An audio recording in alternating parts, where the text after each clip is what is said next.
cara de mineração industrial. 6 plantas funcionando 24 horas por dia. Equipamentos de mineração industrial. Com 14 geradores de 625 kVA de energia.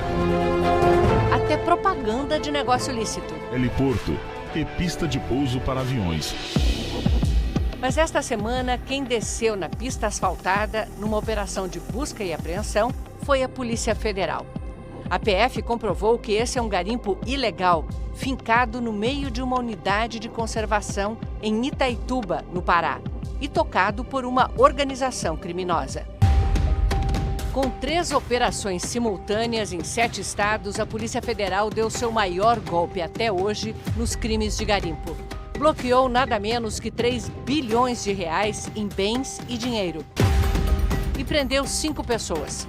Pela primeira vez, identificou os financiadores do garimpo ilegal. Já já vamos ver a vida de luxo e ostentação desse bando. Mas antes vamos falar de como a polícia chegou até eles e investigações paralelas que a princípio não tinham conexão. Um braço foi da Polícia Federal em São Paulo, que investigava em Jundiaí, a 55 quilômetros da capital, um aeroporto que servia ao tráfico de drogas. Neste aeroporto, a polícia descobriu que, além das drogas, os aviões também traziam ouro, muito ouro. Essa série de operações deixa claro uma conexão de outros crimes com o crime de garimpo ilegal? Sim. Eu acho que ficou claro. Às vezes o avião, por exemplo, que transporta droga, transporta o ouro de volta. Em Jundiaí foram apreendidos 39 quilos de ouro em barras. A Gana Gold apresentou notas dizendo que era dona do ouro, que teria sido extraído de forma legal. Aí entrou a perícia, provando que tudo ali estava irregular, a começar pela licença. Às vezes a análise de imagem que fazemos, por si só já comprova que aquele ouro não é declarado na guia. No começo deste ano, o Fantástico mostrou como o garimpo age dentro de áreas de proteção ambiental na região de Itaituba, usando licenças dadas pela prefeitura. As prefeituras até têm autoridade para dar licenças de exploração. Mas quando o garimpo fica dentro de uma área de proteção ambiental do governo federal, como é o caso aqui, e como é o caso da Gana Gold, o documento é verdadeiro, mas não vale nada. Naquela operação, em fevereiro, ficou clara também outra forma de licenciamento que era usada para dar aparência de legalidade ao crime. Aqui o garimpeiro ganhou licença para fazer pesquisa, isso significa fazer um buraco no chão. Mas havia avançado por quilômetros, pois a Gana Gold, com essa estrutura toda, também funcionava com uma licença de pesquisa da Prefeitura de Itaituba. Os peritos também compararam a produção de ouro da Gana com o buraco aberto no garimpo. É que o ouro vem misturado com a terra. E no Brasil é encontrado menos de 1 grama de ouro para cada tonelada de solo retirado. Pois bem, ao calcular o volume de terra retirado, os peritos concluíram que a produção da Gana foi de 906 quilos de ouro. Mas, pelas guias de impostos pagos, ela já havia comercializado quase 4 toneladas de ouro. A medida da cava seria incompatível com aquilo que eles estavam vendendo. Teria que ser uma mina fora da curva com a quantidade que tinha sido autorizada naquele momento. Seria uma das maiores minas do mundo, com certeza, a céu aberto.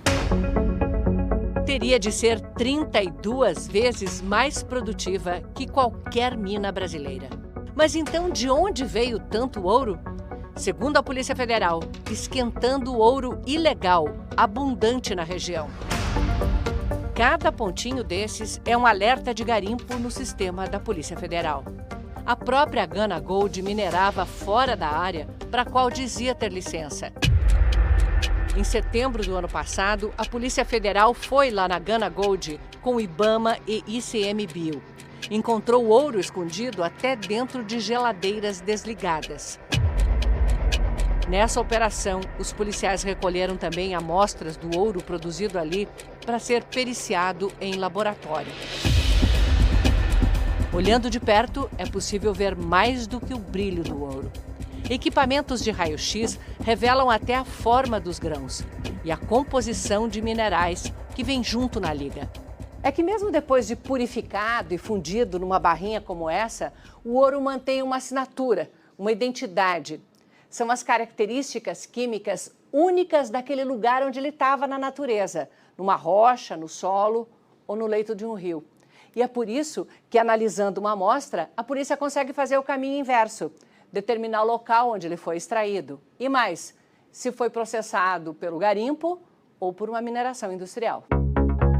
Este laboratório é parte do programa Ouro Alvo da Polícia Federal, que está criando uma ouroteca com amostras de ouro de todas as regiões do país.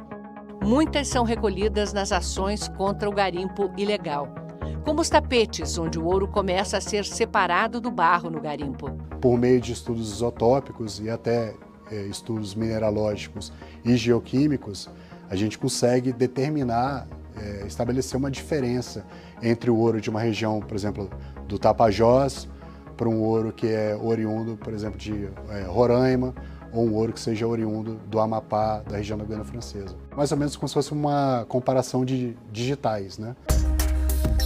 A análise assim comprovou que o ouro apreendido, que a Gana Gold diz ser de mineração própria, tem várias origens. O bando lavava o ouro ilegal e também o dinheiro obtido com o crime. Isso ficou comprovado quando a Polícia Federal, em Rondônia, investigava uma outra denúncia que também parecia não ter relação. A suspeita de fraude numa licitação para fornecer ambulâncias e UTIs móveis ao governo do estado. Os números chamavam mesmo a atenção. A empresa Instrualde apresentou o preço tão baixo que a segunda mais barata pediu 16 vezes mais. A mais cara, 36 vezes mais. As donas da Instrualde são duas enfermeiras. Ganhavam entre R$2.000 e R$5.000 por mês, mas tinham frota de carros de luxo. Aí a polícia começou a puxar o fio.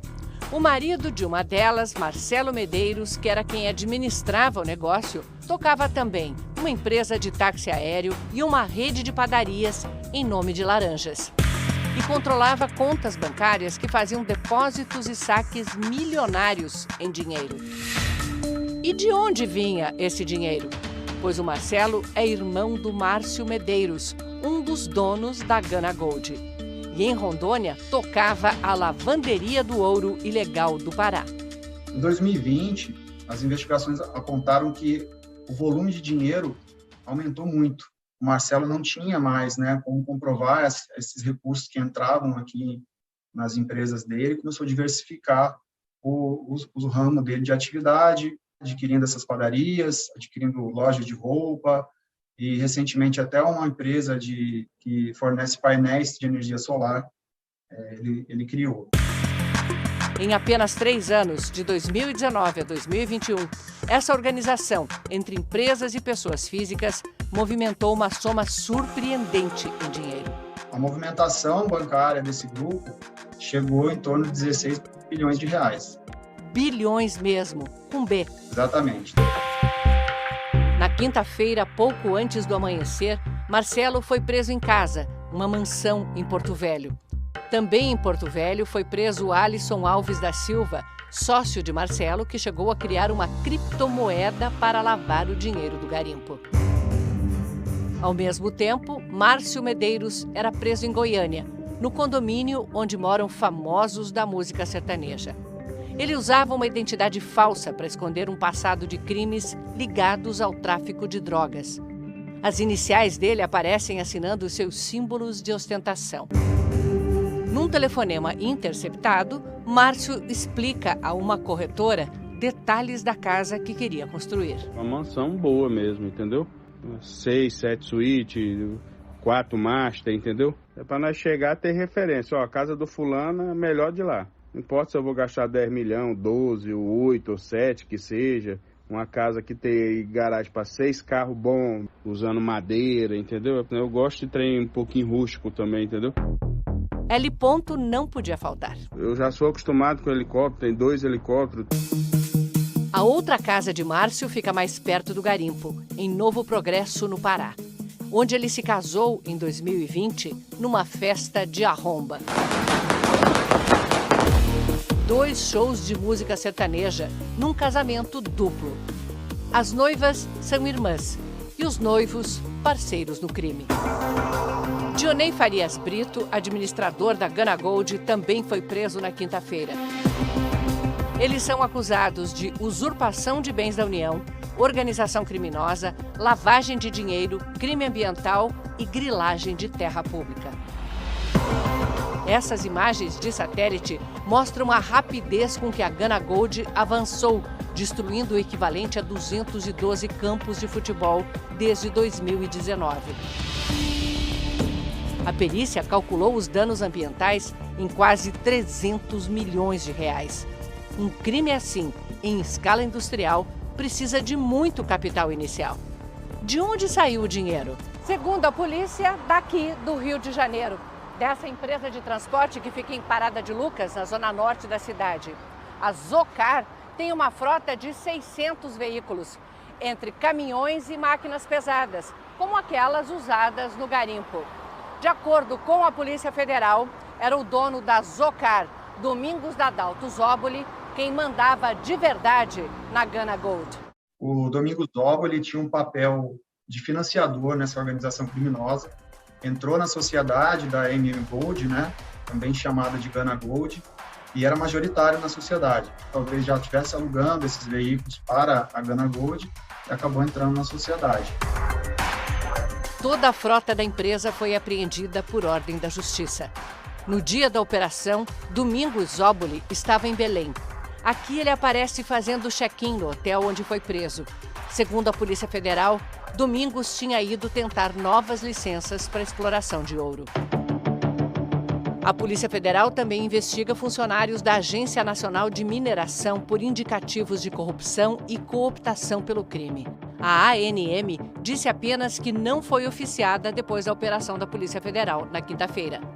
No ano passado, o então superintendente do IBAMA no Pará, Washington Luiz Rodrigues, entregou à Polícia Federal mensagens em que o presidente do Instituto, Eduardo Bin, estaria fazendo pressão para liberar o funcionamento da Gana Gold, que havia sido fechada naquela operação de setembro. O áudio foi revelado pelo The Intercept Brasil. Ô Washington, dá um jeito nesse processo aí, cara, porque parece que tem uma licença estadual que foi expedida no dia do embargo e eles contestaram a licença municipal, mas mesmo que a licença municipal não valha, hoje tem estadual. Então, fala pro pessoal analisar isso aí rápido. A investigação sobre os atos do presidente do IBAMA ainda não acabou e está em sigilo. Em nota, o IBAMA disse que o pedido de atenção foi por causa dos riscos de conflito entre os órgãos federal e estadual. Já os advogados da Gana Gold mandaram as cópias das licenças obtidas. São as mesmas que a polícia periciou e concluiu que não valem. Segundo os advogados, se houve um equívoco na emissão das licenças pela Prefeitura de Itaituba, então a Gana foi vítima de um erro do poder público. Por fim, há uma questão trabalhista a ser investigada. A propaganda da Gana Gold fala em 400 empregados. Hoje, com 400 colaboradores. Mas na investigação, a Polícia Federal não encontrou nenhum registro sequer de funcionário feito pela empresa. Na ponta, é uma pessoa bem vulnerável socialmente. Mas quem está lucrando com isso? Não está na ponta. Obviamente, ele não corre os riscos naturais dessas atividades, sempre como mandante e como o grande beneficiário dos rendimentos. Grupo Gana Gold Mineração. Empreendimento de responsabilidade.